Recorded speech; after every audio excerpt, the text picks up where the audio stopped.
La Tchéquie se situe au cœur de l'Europe, plus que ce que les gens ne le réalisent. C'est l'endroit où deux des principaux fleuves d'Europe, l'Oder et l'Elbe, se rejoignent. Mais à seulement 200 km au sud se trouve le Danube, le deuxième plus long fleuve navigable d'Europe. Les législateurs à Prague envisagent de creuser un nouveau canal pour relier ces trois artères en un réseau unifiant. Si cela réussit, cela reliera les principaux fleuves de l'Europe centrale et permettra une navigation sans interruption entre trois mers périphériques, la mer Noire, la mer Baltique et la mer du Nord. Le commerce et le commerce européen couleraient sans interruption d'une extrémité à l'autre. L'ampleur du projet est remarquable, mais ce n'est pas seulement une convergence de masse d'eau. C'est aussi une convergence de la géoéconomie et de la géopolitique. Il offre une multitude d'opportunités, reliant des paysages divers, des cultures vibrantes et des histoires riches, tout en visant à créer un avenir durable. Certains appellent le canal proposé un coup de génie, un changement de jeu comparable au canal de Suez. D'autres, cependant, disent que c'est un projet exorbitant d'une folie monumentale qui nuit à l'économie tchèque et met en danger les environnements à proximité. Diffèrent fortement, et tandis que les jeunes connaissent les règles, les vieux connaissent les exceptions.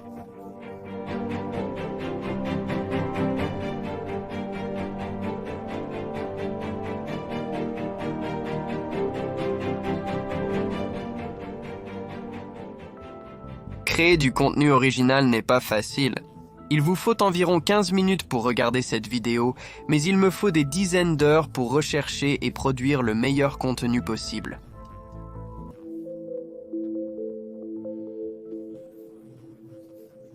Unifier les rivières de l'Europe centrale n'est guère une nouvelle idée.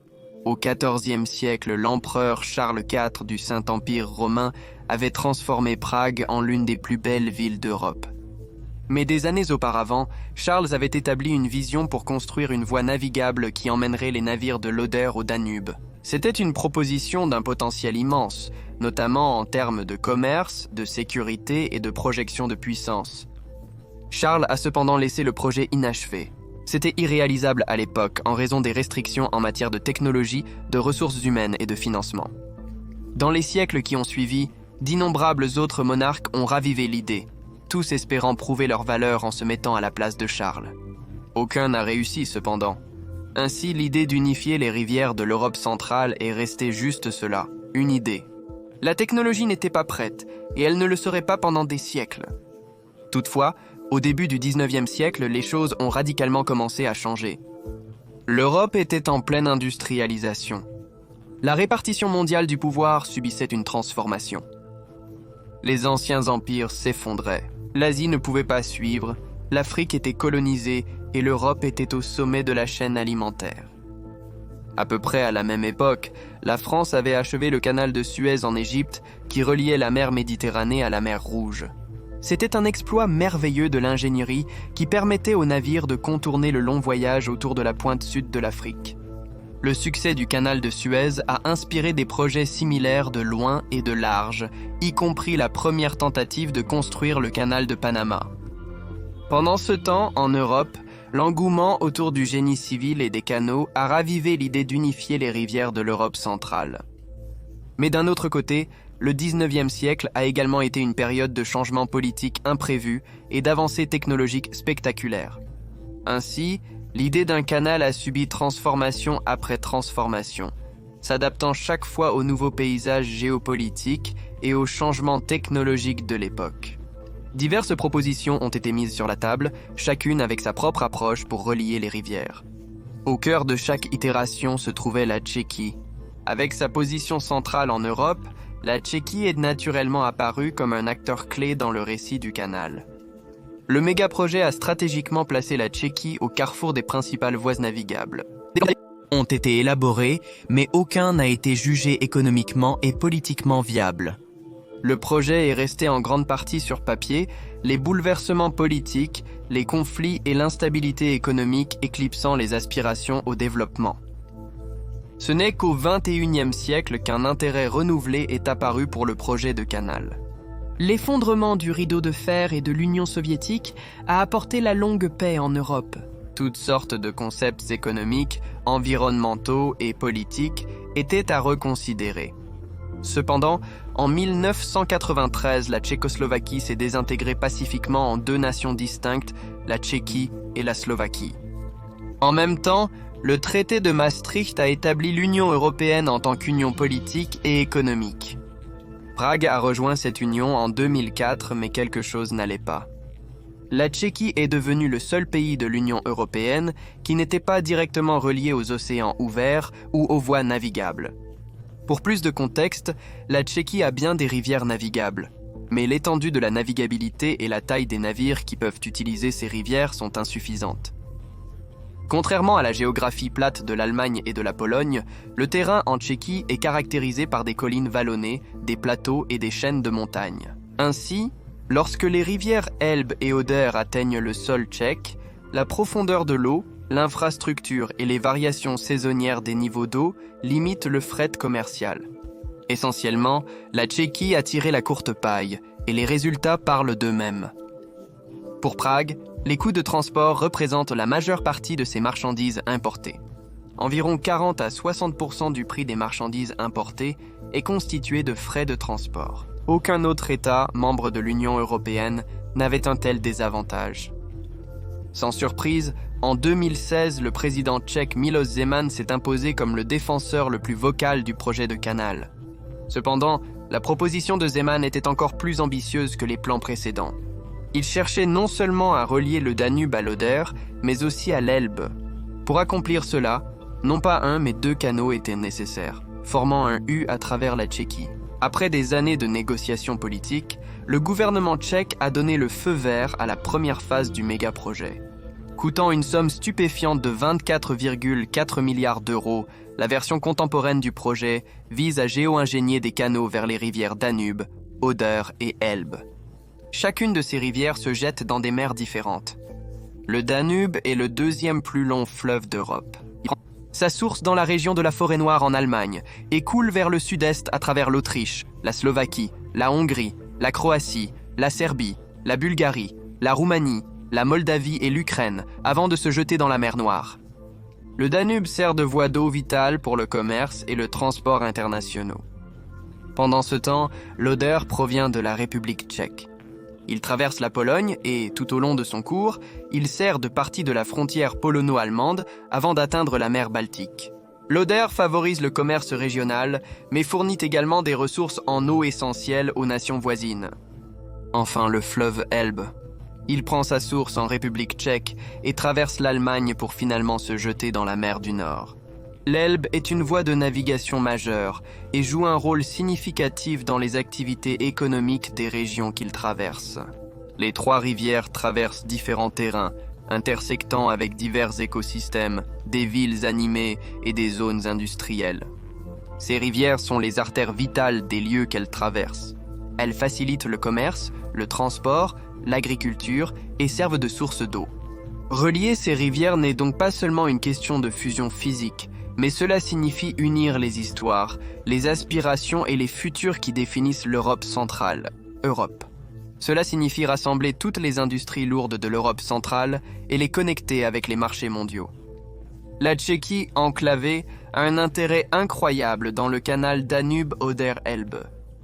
Si réussi, les canaux connecteraient directement la République tchèque avec trois grands ports européens. La ville portuaire de Hambourg en Allemagne sur l'Elbe, le port de Szczecin en Pologne sur l'Oder, et la ville portuaire de Braila en Roumanie sur le... La Tchéquie a beaucoup à parier sur ce méga-projet. Les partisans disent que, si elles sont construites, les canaux permettraient à Prague de contourner ces énormes coûts de transport ou du moins de les atténuer considérablement. Cela renforcerait également le rôle de Prague dans la logistique régionale et internationale, sans parler de l'ajout de quelques chiffres à la croissance du produit intérieur brut national.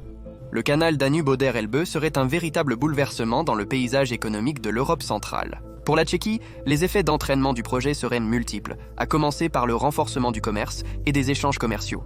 Il permettrait de rationaliser le mouvement des biens et services, réduisant les temps de transit et les coûts pour tous les États adjacents. Le canal pourrait même agir comme un catalyseur pour la diversification économique, stimulant la croissance dans des secteurs comme le tourisme, la logistique et la fabrication. De plus, selon ses partisans, Un projet aussi stratégique pourrait générer de l'emploi et stimuler les économies locales le long de son parcours, contribuant au développement socio-économique des régions qu'il traverse. Les chaînes de valeur sont ce que les experts appellent de tels couloirs. Pendant ce temps, la Tchéquie se transformerait en une porte d'entrée pour les marchandises et les produits entre l'Europe du Nord, de l'Ouest et du Sud. Pas une mauvaise affaire pour un petit pays. Mais un projet de géo-ingénierie de cette envergure, un projet qui s'étend sur tant de pays, ne peut certainement pas être une entreprise exclusivement tchèque. En raison de la nature internationale inhérente des masses d'eau, les législateurs à Prague ont dû négocier sur la plus grande plateforme européenne et rassembler un consensus au sein de l'Union européenne. On peut soutenir que cela s'est avéré plus difficile que le génie civil nécessaire pour achever la construction des canaux. Peu après l'annonce du méga-projet, la Pologne, la Slovaquie et la Tchéquie se sont associés. Les législateurs des trois pays ont convenu de commencer par la première étape, qui consiste à créer une voie navigable de le Danube à la ville tchèque d'Ostrava, près de la frontière polonaise. Ce faisant, cela lierait le fleuve Danube à la mer Baltique. Le design prévoirait un canal de 40 mètres de large qui pourrait accueillir des navires avec un tirant d'eau allant jusqu'à 5 mètres. En même temps, le canal verrait la construction de 8 ponts à la fois en Tchéquie et en Slovaquie.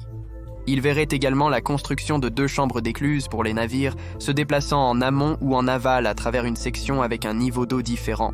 De plus, un nouveau port serait construit dans la ville tchèque de Svinov pour superviser les opérations. En tout, la Tchéquie a réservé 500 millions d'euros pour démarrer la première étape, tandis que la Pologne a mis de côté 1 milliard d'euros. La part de la Slovaquie était encore en négociation. Le financement alloué n'était pas du tout suffisant pour achever la première étape, mais les fournisseurs pensèrent qu'il serait plus facile de faire pression pour obtenir des fonds supplémentaires une fois la construction commencée. Quoi qu'il en soit, une fois terminée, la Tchéquie, la Pologne et la Slovaquie envisageraient ensuite de construire un canal similaire reliant la voie navigable Danube-Oder à la rivière Elbe. Si cette deuxième étape était couronnée de succès, la Tchéquie pourrait alors envisager une troisième étape et étendre ses voies navigables en reliant les rivières Oder et Vistule à la frontière tchéco-polonaise. À cette troisième étape du projet, la Tchéquie serait reliée au port stratégique de Gdansk en Pologne. Dans tous les cas, le creusement devait commencer à la première étape. Puis, soudainement et brusquement, le Covid est arrivé. Comme tant de choses dans le monde entier, la pandémie et l'inflation galopante qui a suivi ont créé toutes sortes de nouvelles complications imprévues. Les postes de contrôle frontaliers, les importations et exportations retardées, le commerce mondial a ralenti et les matières premières sont devenues plus difficiles à obtenir. Même au sein de l'espace Schengen dont la Tchéquie fait partie, toutes sortes de goulots d'étranglement logistique ont émergé. Pendant ce temps, l'estimation initiale de 24 milliards d'euros a été calculée avant la pandémie. Aucune nouvelle étude n'a été menée depuis, mais le nouveau prix du méga-projet serait probablement beaucoup plus élevé. Prague ne s'était pas engagée sur les 24 milliards d'euros au total. Elle espérait plutôt rassembler le méga-projet grâce à un mélange d'investissements publics et privés, de subventions internationales et éventuellement de financement de l'Union européenne. Ces ambitions pourraient simplement être des rêves en l'air. En période de dépenses scrutées, les méga-projets d'investissement massifs comme le canal Danube-Oder-Elbe ont tendance à susciter des débats publics houleux. Les critiques disent que les canaux n'ont aucun sens et pointent l'Allemagne comme la racine du problème.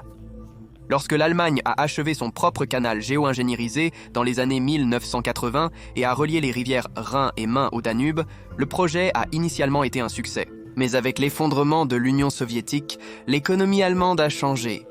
L'activité industrielle dans la région de la Bavière en Allemagne s'est déplacée vers l'Est, et l'Allemagne a commencé à se spécialiser dans les services et la fabrication à valeur ajoutée supérieure.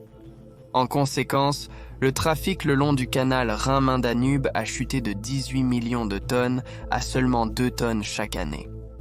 La Tchéquie et la Pologne étaient parmi les nations qui ont repris ces activités industrielles de base, et elles le font toujours. Cependant, ce modèle économique est en train de s'essouffler. Les Tchèques ne veulent pas seulement un emploi, ils veulent de meilleurs salaires et un niveau de vie équivalent à celui de l'Europe de l'Ouest. Alors que le produit intérieur brut par habitant tchèque a augmenté, le pays a dû faire face à une concurrence croissante de bassins de main-d'œuvre encore moins chers plus à l'est. Essentiellement, la Tchéquie est en pleine transition économique. la même transition que l'Allemagne a traversée dans les années 1990 lorsqu'elle a externalisé les activités industrielles de base vers l'Est. La Tchéquie devrait probablement faire de même dans la prochaine décennie. Mais copier la manière allemande de modernisation économique et industrielle nécessite tout sauf un canal artificiel. Tout comme le trafic le long du canal artificiel allemand a diminué depuis les années 1990, il est peu probable qu'il y ait un changement majeur des camions vers les... En fait, un méga-projet de canal conçu pour transporter des cargaisons en vrac est quelque peu contre-intuitif pour le besoin public tchèque de développement économique. Les critiques disent que si la Tchéquie doit moderniser son économie, elle doit se tourner vers l'Estonie, qui prône une connectivité intelligente et l'innovation, et non pas tant sur le transport par eau.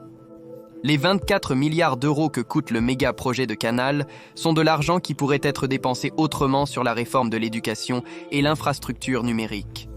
Prague a depuis un certain temps du mal à encourager l'innovation. Augmenter le financement public annuel pour la recherche et le développement changerait certainement les choses. Ce serait un pari plus sûr qu'un canal artificiel, indépendamment de son interconnexion. Mais les coûts élevés ne sont pas les seuls obstacles aux ambitions fluviales de la Tchéquie. Les préoccupations environnementales sont tout aussi importantes et tout aussi profondes. L'impact écologique d'un projet de géo-ingénierie de cette envergure affecterait sans aucun doute la faune locale, la flore et les habitats naturels. Depuis, les écologistes et les communautés locales ont élevé la voix, soulignant les menaces potentielles pour la biodiversité et l'équilibre écologique plus large. Greenpeace affirme que le projet menace de causer des dommages irréversibles à l'environnement, arguant qu'en construisant un canal en béton, les sécheresses annuelles deviendraient plus fréquentes et plus sévères. De plus, les chambres d'écluses pourraient accélérer les vagues d'inondation, qui canaliseraient ensuite et approfondiraient les lits de rivières à proximité. En période de précipitations accrues, ce changement géologique pourrait augmenter le risque d'inondation. De plus, si les canaux devaient endommager les écosystèmes régionaux, cela violerait fondamentalement les directives de l'Union européenne en matière de conservation de l'environnement et de la nature. L'État impliqué serait alors confronté à des amendes en vertu de la législation de l'Union européenne. Les risques pour l'environnement sont élevés, à tel point que les autorités allemandes ont déclaré publiquement qu'elles n'approuveraient pas la construction pour rendre la portion entre la frontière tchèque et allemande navigable pour le transport de marchandises. Toutes ces considérations, la tangibilité économique et les risques environnementaux, montrent que le diable se cache dans les détails. Bien qu'un canal unifiant les rivières navigables de l'Europe semble inspirant, la réalité a une façon d'humilier même les plus grands designs.